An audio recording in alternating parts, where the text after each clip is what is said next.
Այսօր հանկարծ հասկացա, որ կյանքիս լավագույն մասն արդեն անցել է։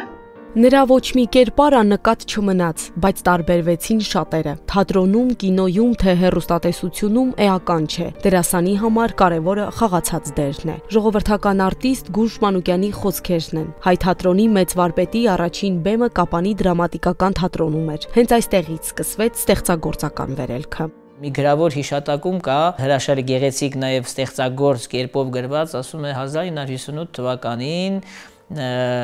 Կապանի կայարանի կառամատույցում կանգնեց մի գնաց, որն իր վագոններով բերեց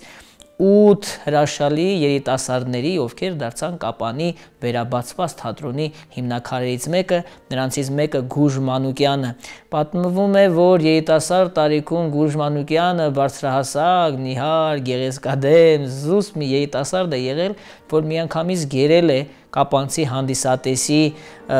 սրտերը։ Թատերական գործիչների միությունը հունիսի 24-ին հայտնեց, որ 88 տարեկանում կյանքից հեռացել է Գուրժ Մանուկյանը։ Գուրգեն Բորյանի նույն հարկի տակ ներկայացման մեջ մարմնավորելով Գևորգին, արտիստը 3 տարի շարունակ կերտեց նոր կերպարներ, որոնք հավերժ կմնան թատրոնի արխիվում ու մարդկանց հիշողություններում։ Դուք պատկերացրեք 1958 թվականին ինքը մարմնավորել է դաշնակցական Գևորգին, Սովետական միության դեր Ստալինը նոր մահացած են շրջանում, թե ինչպիսի համարձակություն է եղել, որովհետև նաև մենք պղնձի համար թերթում գրում ենք, որ գրված է զուսպ առանց կեղծիքի խաղ եւ նոր համարձակ մոտեցումներ բերած կերպար է մարմնավորել Գուրժ Մանուկյանը։ Երիտասարդ արտիստը նաև լեռնագործ ֆուտբոլային թիմի դարպասապահն էր ու ակտիվ մասնակցում էր Կապանի մարզական ու մշակութային կյանքին։ Նրա մասին հիշողությունները միշտ ժպիտ են պարգևում, իսկ դրամատիկական թատրոնին հպարտություն, ասում է դերասան Արթուր Գաբրելյանը։ Այն դերասանն էր Գուրժ Մանուկյանը, որ երբեք չտարփողեց իր տաղանդը, երբեք չտարփողեց իր կոչումները, համեստ զուսպ ապրեց մինչև իր կյանքի ամենավերջին օրը, իր կյանքի ամենավերջին պահը եւ պատրաստ օգնելու երիտասարդներին իր խորհուրդներով, իր աջակցությամբ։ Ես հիշում եմ, երբ վաստակի համար Գուրժ Մանուկյանին պիտի տային երևի սրանից մի 15-17 տարի առաջ էր, երբ Գուրժ Մանուկյանին պիտի տային արտավազդ մրցանակ վաստակի համար, մրցանակը շնորհեցին, ասեց ախր ես այս մրցանակը ինչ է բանում, ես իմ կյանք ապրել եմ, երիտասարդներին տվեք, թող ոգևորվեն, ուրախանան։ Սպասեք ընկերներ, սպասեք, դուք լեզեր կքաշիք, ես լեզեր կքաշիմ, համա ինքն է սուսուփուց։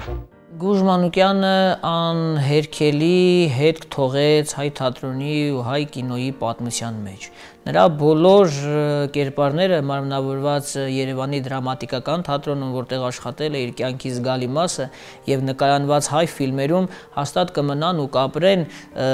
այն մարդկանց հիշողությունների մեջ, ովքեր տեսել են այդ ներկայացումները եւ ովքեր դեռ կտեսնեն այդ ֆիլմերը։ Այդ ֆիլմերը եւ այդ ֆիլմերում նկարահանված Գուրժ Մանուկյանի կերպարները ոչ միայն դիտելու համար գեղարվեստական ֆիլմեր են, այլ նաեւ հետագա դերասանական սերունդների համար սովորելու դպրոց են, կարելի անվերջ նայել Գուրժ Մանուկյանին եւ սովորել։ 2 տասնյակից ավելի ֆիլմեր, բեմադրություններ։ Գուրժ Մանուկյանը տարատեսակ հերոսների է մարմնավորել, բայց առավել հիշարժանը հին օրերի երգը ֆիլմում Ռուբենի կերպարն էր։ Ռուբեն է դուր։ Գործի կերտամ, ընձի պետք չէ դի թատրոնը։ 1980 թվականին արժանացել է ՀԽՍՀ ժողովրդական արտիստի պատվավոր կոչման։ 1998 թվականին պարգևատրվել է Մովսես Խորենացի մեդալով։ Տիգրան Մեծի կերպարի համար 1981 թվականին դերասանը արժանացել է պետական մրցանակի։ Թատերասեր հանրության եւ նրա արվեստի երկրպագուների հիշողության մեջ Գուրժ Մանուկյանը կմնա կերտած անզուգական եւ ինքնատիպ կերպարներով։ Հեյ, Նազար ախպեր, մենք այսքան խոսեցինք, դու սուս կեցար։ Խոսքեր ինչ խեր։ Գիտեմ այդ կոմեդի ինչ բաղեր գնացի։